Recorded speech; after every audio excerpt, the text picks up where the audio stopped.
Okay, so this is Blake Adams versus the IRS.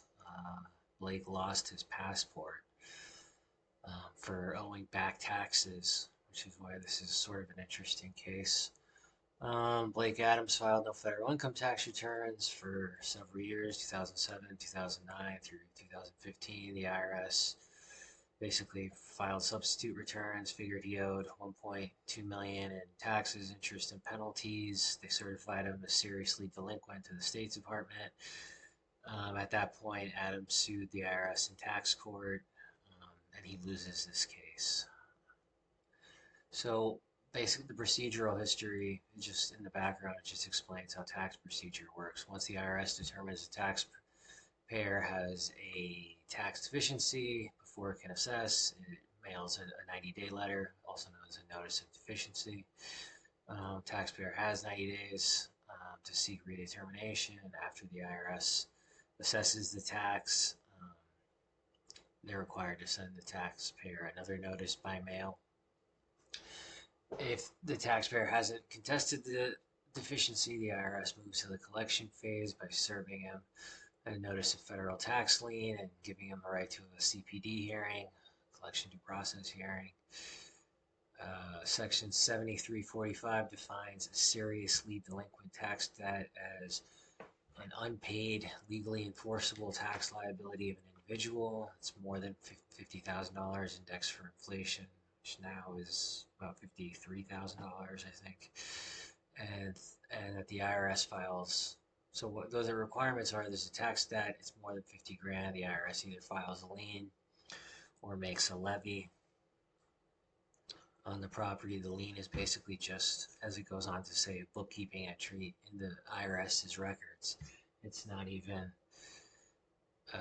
anything really more than that. In this case, the taxpayer didn't even receive notice. He never got the 90-day letter, but they said basically because he did get the notice of intent to levy, that he was aware of his rights and simply failed to challenge the liability at any time.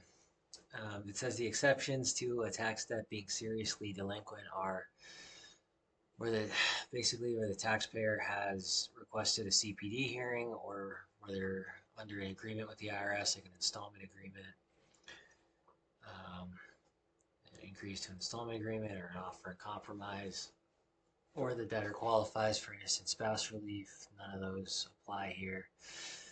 He didn't file returns for all those years. He says the IRS never mailed him a tax deficiency. They filed notices of liens. Again, the lien is just that they've assessed the tax debt. The levy is when they actually seize the property. The IRS also issued notice of intent to levy. It's uncontested that those notices told Adams about his right to a CPD hearing. He never asked for one. The IRS then certifies the tax debt is seriously delinquent to the State Department. He files a petition in tax court. He loses in tax court.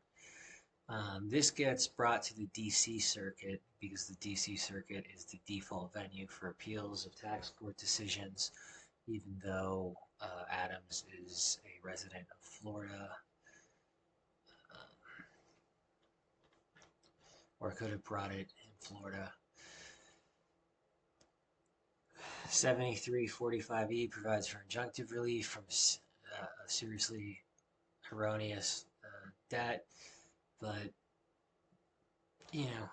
basically you have to qualify for the actual elements of relief.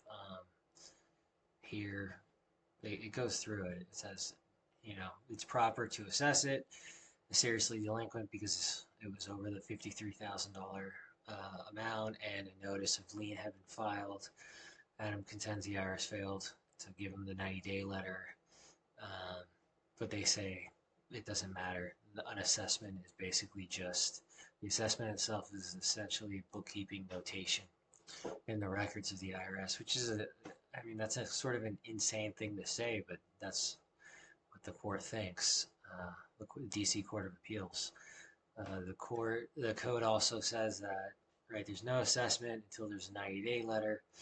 but Adams didn't use the opportunities available in the challenge any notice. He says he didn't get the notice, but they say, well, the IRS must have said something, because even after the 90 days, there's a 30-day letter before any levy.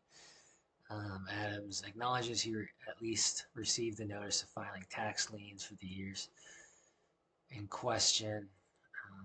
The record shows that he also received notice of intent to levy, and he forfeited the opportunity to contest it, so he lost this case, and his passport